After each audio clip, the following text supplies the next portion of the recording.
रही बात मन की, तो मन शब्द दो अक्षरों से बना है और मन का मतलब है पारस्परिक संघर्ष। संघर्षो इति मनवेति संघर्षात्मतः पूर्वा दुच्यते भावात्म यह शृण्वति सह पार्थव। श्री कृष्ण ने 18वें अध्याय में कहा है कि अर्जुन, मैं तुझे समझा रहा हूं कि तुम और कुछ मत कर और तुम और कुछ कर भी नहीं सकता, मगर तुम अपने मन पर नियंत्रण प्राप्त कर ले। और आश्चर्य की बात यह देखिए कि यही श्लोक गीता का दूसरे अध्याय में भी आया है, यही श्लोक गीता का 18वें अध्याय में भी आया है। एक श्लोक क्या 2 बार कृष्ण ने उच्चारित किए, या कहीं शास्त्र की गलती हो गई, या गीता में कहीं पुनरावृत्ति हो गई। पुनरावृत्ति तो दोष होता है, कोई शब्द 2 बार तो नहीं आता, 2 बार तो श्लोक नहीं उच्चारित होता। मगर गीता में फिर 2 बार ऐसा क्यों हुआ? वह 2 श्लोक में अंतर है। जहां दूसरे अध्याय में कृष्ण कह रहे हैं कि तू मन में स्थित हो जा, प्रज्ञ हो जा, मन पर नियंत्रण प्राप्त कर ले, मन को समझा ले, क्योंकि वह संघर्षशील है। मन का अर्थ है संघर्ष। यह मैं कह रहा हूं, अब मेरे शब्दों पर ध्यान दीजिए, क्योंकि मैं तुम्हारा गुरु रूप में तुम्हारे पास बैठा हूं, तुम शिष्य रूप में ही हो, और यह संबंध तुम्हारा मेरा कई जन्मों का है और अगले कुछ जन्मों में भी रहेगा। यह श्लोक जब 18वें अध्याय में कह रहा है, तब कृष्ण कह रहे हैं कि तुम अपने मन पर नियंत्रण प्राप्त कर ले। यही बात दूसरे लाइन में कही, दूसरे अध्याय में कही है, मगर वापिस वही बात बोल रहे हैं कि तुम मन पर नियंत्रण प्राप्त कर ले, उसके बिना तुम जीवन में सफलता नहीं प्राप्त कर सकते। और जीवन में कायरता के साथ जो मर जाते हैं वह जीवन नहीं कहलाता। यह मैं सत्य बोल रहा हूं, यह मैं पूरी क्षमता के साथ बोल रहा हूं। और कृष्ण ने 18वें अध्याय में पहले दूसरे अध्याय में कहा कि यह मैं बता रहा हूं, 18वें अध्याय कहा कि मैं ये सत्य और दृढ़ता के साथ कह रहा हूं। यह मूलभूत अंतर था। जब कोर्ट में एक न्यायाधीश के सामने जाता है तो शपथ खा कहता है कि मैं जो कुछ कहूंगा सत्य ही कहूंगा। इसका मतलब है वो अपने पूर्ण मनोवेगों के साथ में सत्य बात को कह देता है। कृष्ण ने कहा कि मैं तुझे समझाया था उस समय, मगर अब मैं तुम्हें बिल्कुल सत्य ही कह रहा हूं। यानी वो समझ गया कि अब मुझे इसके अलावा मेरे पास कोई वचन नहीं है, और जो मैं कह रहा हूं वो बिल्कुल सत्य है, क्योंकि प्रामाणिक है, इसलिए कि मैंने अपने जीवन में इस मन पर नियंत्रण प्राप्त किया है। और जो मन पर नियंत्रण प्राप्त कर सकता है वह गुरु बन सकता है। गुरु बनने के लिए कोई कसौटी, कोई पढ़ाई, कोई शिक्षा, कोई प्रवचन, कोई पांडित्य की जरूरत नहीं है। न कबीर कोई पंडित थे, न सूरदास जी ने कोई एमए पास किया था, न मीरा ने किसी प्रकार का वेद अध्ययन किया था। ये संत कहलाए, गुरु ये भी नहीं कहलाए। मगर शंकराचार्य ने केवल मन पर नियंत्रण प्राप्त किया। इसलिए यह संघर्ष जो मन का है, यह प्रत्येक शिष्य के जीवन में रहता है। यदि उसके जीवन के पाप हैं और जीवन का आनंद, जीवन की मस्ती,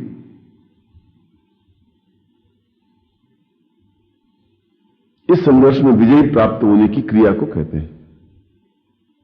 मन एक बार खींचता है विषय की ओर, झूठ की ओर, छल की ओर, कपट की ओर, दूसरों के बहकावे में आकर के अपने आप को निराशा में धकेलने की ओर, और किसी का अहित पहुंचाने की भावना की ओर, चालाकी की ओर, धूर्तता की ओर। और ये सब अर्जुन ने किए। पूरे 18वें अध्याय में यही बात है। अर्जुन ने मक्कारी के साथ कहा कि हां तुम जो कह रहे हो मान लेता हूं। झूठ के साथ कहा कि अच्छी बात, मैं खड़ा हो जाता हूं, मैं युद्ध करूंगा।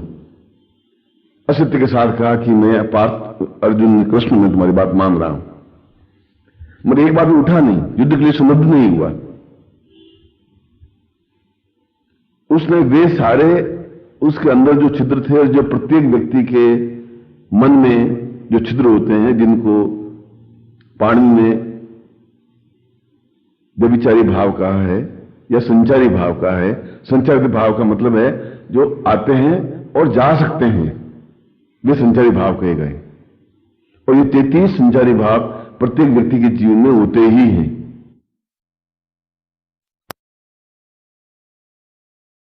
झूठ, छल, कपट, क्रोध, अहंकार, धोखा देने की प्रवृत्ति, और गुरु प्रयत्न करता है कि ये इनके संचारी भाव जो है मिट जाए। इसके लिए उनको कई तरीके से समझाता भी है, डांटता भी है, डबड़ता भी है, मगर जो मन पर नियंत्रण प्राप्त कर लेता है कि ठीक है, उन्होंने कहा मैं उसकी आज्ञा का पालन करूंगा, मगर मेरा कर्तव्य, मेरा धर्म क्या है यह मुझे करना है। मैं एक व्यक्ति के सामने कम से कम छल नहीं करूंगा। एक व्यक्ति ऐसा है जिसके सामने मैं बिल्कुल अपने आप को नमन कर लूंगा। संसार में एक व्यक्ति ऐसा रखूंगा जहां मैं बिल्कुल मन पर नियंत्रण प्राप्त करता हुआ अपनी बात को स्पष्ट करने की हिम्मत रखूंगा। एक व्यक्ति ऐसा मेरी जिंदगी में होगा जहां सत्य ही बोलूंगा। कम से कम संसार में एक व्यक्ति को ऐसा चुनूंगा। और यह 33 संचारी भावों की जगह एक जो संचारी भाव जब उसके मन में आ जाता है, वह एक संचारी भाव मन कहलाता है। और ये मन बराबर डावाडोल रहता है। और इस डावाडोल मन की वजह से व्यक्ति एक भटकता रहता है।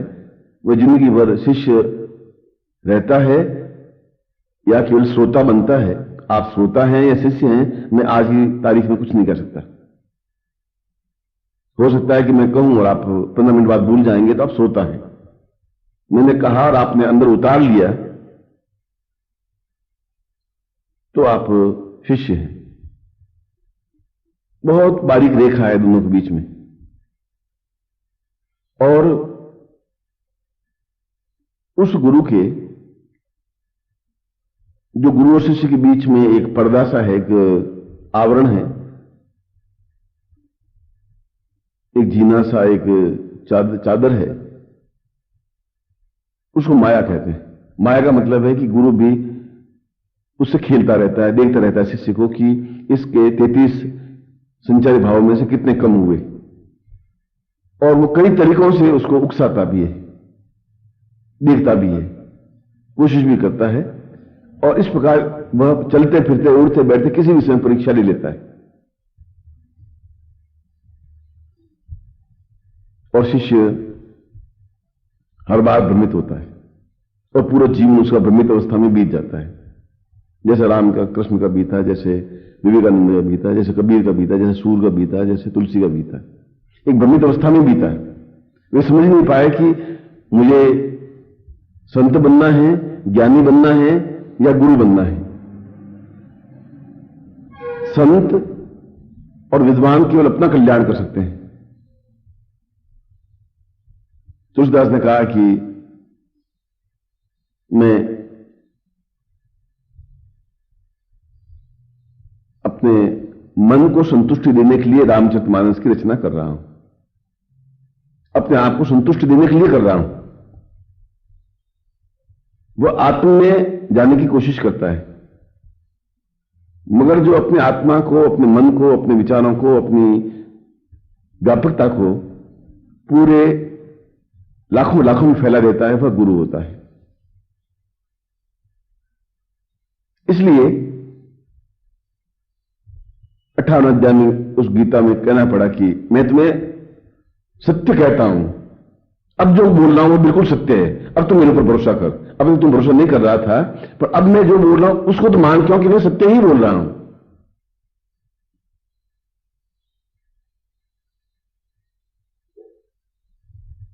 और आप लोग भी इस कसम में हैं, आप और हम दोनों। कई बार इसमें गुरु परास्त हो जाता है, कई बार शिष्य परास्त हो जाता है। गुरु भी हार जाता है इसमें, क्योंकि उसकी एक लिमिट वो क्रॉस नहीं कर पाता, वह गला पकड़ के उसको उन संचारी भावों को दूर नहीं कर सकता। वह तो अंदर परिवर्तन होने की क्रिया है। और मन का तात्पर्य है कि मैं न, जहां मेरा अहंकार है, मेरा शरीर, मेरा मन, मेरे प्राण, मेरा सर्वस्व, मेरा धन, मेरा यौवन, मेरा कार्य, यह है ही नहीं, मेरा तो है ही नहीं। जो मेरा नहीं है उसके प्रति मैं मोह कैसे रख सकता हूं? मगर उसके बावजूद भी उसके संस्कार ऐसे होते हैं कि बस होता होता है, सुनता है और वापस उसी पटरी पे चलने लग जाता है। और मैंने आपको, कृष्ण ने अर्जुन को कहा कि तू और किसी की बात मत मान, मगर जीवन में संसार में एक व्यक्ति को तो ऐसा मान ले जिसकी बात तू मान ले। बस तू भीष्म की बात मत मान, तू द्रोणाचार्य की बात मत मान, अपने और किसी की बात मत मान, मां की भी बात मत मान, अपने पिता की भी बात मत मान, मगर कोई तो एक व्यक्ति जिंदगी में खड़ा कर जिसके सामने तू सत्य बोल सके, हिम्मत के साथ अपनी बात कह सके और सत्य ही सत्य उच्चारण कर सके। यह बात भी मैं तुम्हें सत्य ही कह रहा हूं। यो माम पश्यति सर्वत्र। अपने मन को, अपने अहंकार को, अपनी तुम्हारे बीच में पर्दा डालने की कोशिश कर रहा हूं, समझा रहा हूं। आप उसमें बह सकते हैं, क्योंकि तुम लोग गुरु का अनुसरण करते हो, उसके पीछे पीछे चलते हो। यह गलत है। तुम लोग गुरु की क्रियाकलाप को देखते हो, यह भी गलत है, क्योंकि तुम उसको नहीं समझ सकते, न अनुसरण को समझ सकते हो, न अनुकरण को समझ सकते हो। वह क्यों कर रहा है वह तुम नहीं समझ सकते। इसलिए नहीं समझ सकते कि उसके जीवन में सैकड़ों हजारों शिष्य होते हैं। किस शिष्य के लिए वो क्या कर रहा है तुम समझोगे नहीं। उस शिष्य की घटनाओं को तुम अपने ऊपर जोड़ नहीं सकते। कृष्ण ने अर्जुन को कहा, वह चीज दुर्योधन को भी सुनाई दे रहा था, उस समय कर्ण को भी सुनाई दे रहा था, मगर वो और भाव में ले रहे थे, अर्जुन कुछ और भाव में दे रहा था। इसलिए जहां मन स्थिर है कि मैं वहां जाते ही अपने जाने से पहले 5 मिनट पहले धीरे धीरे अपने असंचरी भाव को समाप्त करता हुआ 2 टूक स्पष्ट शब्दों में उसके सामने अपने आप को खोल देता हूं। और जब व्यक्ति अपने आप को पूरी तरह से खोल देता है तो मन हल्का हो जाता है कि मैंने अपनी जो गलती की, मैंने जो न्यूनता थी, मैंने सामने स्पष्ट कर दिया। अब उसके बाद में मेरा एक नैमित्तिक खत्म हो गया, मेरा जो कार्य खत्म हो गया। मुझे जो कहना था वो मैं कह चुका। अब वो क्या करेंगे वह उनकी इच्छा है, मगर उनकी इच्छा भी यही होती है कि वह उनको माया में इसलिए ग्रस्त करता है कि मैं उसको धक्के देकर देख लूं, 1 बार 2 बार 4 बार 10 बार धक्के दूं, हर बार धक्के देता हुआ देखूं तो सही कि ये आखिर क्या जीवन भर शिष्य बन सकता है या केवल सोता रहेगा। अगर सोता रहेगा तो उसको शिष्य बनाना अपने आप में पागलपन है, मूर्खता है। बगुले को रंग पोत करके या कौवे को पोत पोता करके सफेद जग बना देने से वो हंस नहीं बन सकेगा, वह धुल जाएगा बरसात में। हंस तो हंस ही रहेगा। हां, उस हंस को मोती कैसे चुने यह सिखाया जा सकता है, उसको यह सिखाया जा सकता है कि आकाश में कैसे उड़ना चाहिए, या उसको यह सिखाया जा सकता है कि मांस में डुबकी कैसे लगानी चाहिए। मगर कौवे को हंस बनाया नहीं जा सकता, मगर बन सकता है यदि वह धीरे धीरे अपने मन के विकारों को धकेलता हुआ और यह समझे कि मेरा तो कुछ है ही नहीं, मेरा कुछ है ही नहीं, तो फिर मैं उसके ऊपर अहंकार करूं या उसको अपना समझूं तो क्या वह मेरे साथ चलेगा? कुछ है।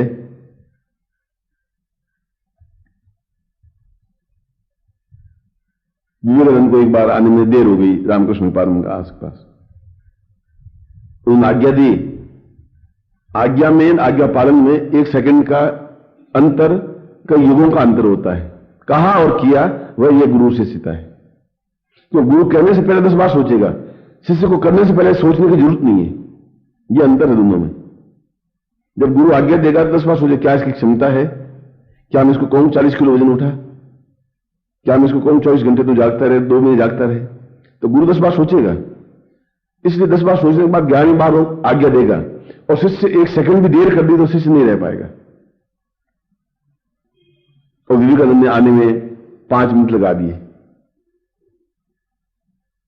रामकृष्ण परमहंस ने कहा कि क्या बात है, काफी क्षण बीते, तुम विलंब से आए। विवेकानंद ने कि मैं आपके सामने आने के लिए तैयार हो रहा था, कपड़े बदल रहा था, लंगोट बदल रहा था, चोला पहन रहा था, खड़ाऊ पहन रहा था, थोड़ा अपने आप को ठीक संवार रहा था। उसने कहा कि जब तुम मृत्यु की ओर जाओगे, जब मौत के आगोश में जाओगे, तब भी तुम पूरी तरह से तैयारी करोगे, अपने आप को सजाओगे, खड़ाऊ पहनोगे, फिर उस समय फिर चोला ढंग से बदलोगे, फिर मुंह को वापस धोओगे, फिर केस को संवारोगे, तैयारी होने के बाद जाओगे। वह तो एक क्षण के लिए तुम एकदम से रवाना होना पड़ेगा तुम्हें।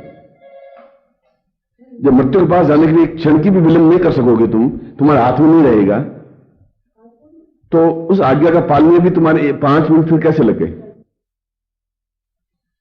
ये मन की अवस्था होती है।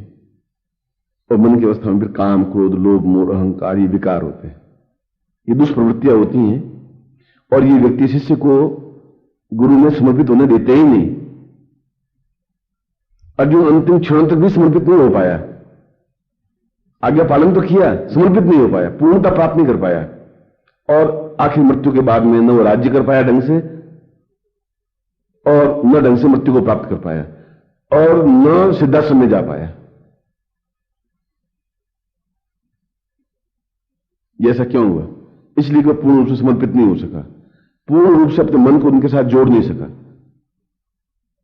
और गुरु के साथ, गुरु बार बार आपको, गुरु है, उनकी ड्यूटी एक परीक्षा ले कि मैं परख लूं, थोड़ा टटोल करके देख लूं, ये कौवा है या अंश बन गया है। तो उसको कई बार उसको फटकारेगा, डांटेगा, आदेश देगा, रात कई बजे जगह कभी कुछ काम सौंप देगा, गाय चराने के लिए भेज देगा, घास मंगवाने के लिए भेज देगा, कुछ ऐसा काम सौंप देगा, दो ऐसा वैसा काम सौंप देगा। उसमें उसका कोई स्वार्थ नहीं है। आपको स्वार्थ लग रहा है क्योंकि आप अनुकरण कर रहे हैं कि गुरु क्या कर रहे हैं, और फिर आप अनुसरण करने लग जाते हैं कि अच्छा उन्होंने ऐसा किया तो मैं भी ऐसा करूं, वो मिठाई खा रहे हैं फिर मैं भी मिठाई खाऊं। ये अनुकरण और अनुसरण दोनों ही बीच में गैप पैदा करते रहते हैं। ये माया है कि माया के यही दो भेद हैं, जहां अनुकरण अनुसरण करते हैं, हम किसी का अनुरूप बनने की कोशिश करते हैं, वही गड़बड़ हो जाती है। हम जब मन में स्थित हो जाते हैं और अपने आप में स्थित हो जाते हैं कि एक व्यक्ति को मुझे चुनना है, उस व्यक्ति के सामने मुझे दो टूक स्पष्ट रूप से अपनी बात को कह देना है, और उनकी आज्ञा पालन ही मेरे जीवन का एक अभिन्न अंग है, उसमें फिर एक स्वभाव बन जाता है उसका, फिर उसको प्रयत्न नहीं करना पड़ता, वो ऑटोमेटिक हैबिट बन जाती है। यहां खुजली आती है तो मुझे कुछ सोचना नहीं पड़ता, तो मैं हाथ से खुजला लेता हूं, उसमें कुछ पलक झपकाने के लिए मुझे प्रयत्न नहीं करना पड़ रहा है। यह पलक झपकना अपने आप में ऑटोमेटिक क्रिया बन जाती है।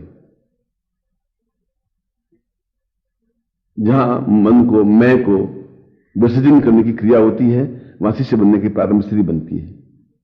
जहां शिष्य बनने की क्रिया प्रारंभ होती है, तब उसके लिए बाकी सब कुछ गौण हो जाता है, आज्ञा पालन रह जाता है। मगर फिर वापस उसी जगह कि मेरा तो कुछ है ही नहीं, आज्ञा पालन किया, आज्ञा दी, मैंने पालन कर लिया, क्यों? पालन करना मेरा फर्ज था, धर्म था, मगर ये मेरा कुछ है नहीं। और ऐसा करने पर एक मन में छल और झूठ और कपट और असत्य, व्यभिचार और नीचता और न्यूनता दूर हट जाती है, और दूर हट के एक पूर्ण वातावरण जो होता है वो प्रेम का वातावरण बन जाता है। अन्न से जो भी निकलेगा वो सुगंधमय निकलेगा, एक ऐसा निकलेगा कि दूसरों को प्रेरणा देगा, दूसरों को उत्साहित करेगा, दूसरों को ऊंचा उठाने की क्रिया होगी।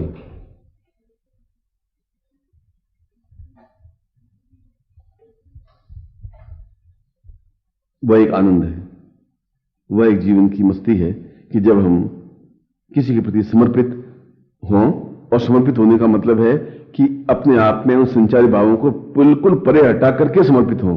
एक सेकंड के लिए हों, चाहे 10 साल में एक बार हो, मगर धीरे धीरे जब वो एक स्वभाव में फॉर्मेशन हो जाएगी, तब वो बिल्कुल शांत निर्विकार भाव से अपनी बात को स्पष्ट रूप से कह सकेगा। मेरी ड्यूटी में कहूं, वो उन्होंने पूछा या नहीं पूछा, जो मैंने देखा है, जो मैंने परखा है, जो मुझे आज्ञा दी है, जो मुझे कार्य सौंपा है, क्यों सौंपा है मुझे, यह मेरे सोचने की बात नहीं है, क्योंकि मेरा कुछ है नहीं, ये शरीर मेरा है नहीं। ये जीवन भी मेरा नहीं है, ये धन यश मान पद प्रतिष्ठा मेरी कुछ है नहीं, ये तो अपने आप आएंगी और चली जाएंगी। सैकड़ों लोगों को यश मिला, सैकड़ों लोगों को वापस बदनामी मिली, सैकड़ों लोगों को पद मिला, सैकड़ों लोग पद से नीचे उतरे, सैकड़ों लोग वीर कहलाए, सैकड़ों लोग मरे। तो ये स्थायी है ही नहीं। और जब शिष्य ऐसा नहीं कर पाता तो एक गुरु के मन में व्यथा पैदा होती है और वह गैप बना रहता है, एक डिफरेंस बना रहता है, एक संदेह बना रहता है, एक भ्रम बना रहता है। और भ्रम बना रहता है वह फिर गुरु अपने मन में स्थित हो जाता है कि अब इनके कर्म ही ऐसे हैं, इनको करने दीजिए। मैंने अपने से प्रयत्न किया, दूसरे अध्याय से प्रयत्न करते 18 अध्याय तक ले आया है कृष्ण, पूरा इतना अंतराल बिताया और यहां तो भी कहा कि मैं कह रहा हूं ये सत्य है, अब मान जाता हूं, मैं सौगंध खा के कहता हूं ये सत्य है। और तब अर्जुन खड़ा हुआ। और मैं भी आज उमाष्टमी के अवसर पर आपको ये पूर्ण सत्यता के साथ कह रहा हूं कि गुरु माया का आवरण आप पर डालेंगे, डालते हैं, डालते जाएंगे। और आपके ये सारे 32 जो संचारी भाव हैं वे आज उमाष्टमी के दिन समर्पित हो जाने चाहिए, समाप्त हो जाने चाहिए, अग्नि में एक आहुति दे देनी चाहिए। और जो एक भाव रहे उस भाव को छल छद्म द्वेष झूठ कपट रहित जो अपना आत्मा है वह विसर्जित कर देना चाहिए गुरु के चरणों में, गुरु के प्रति।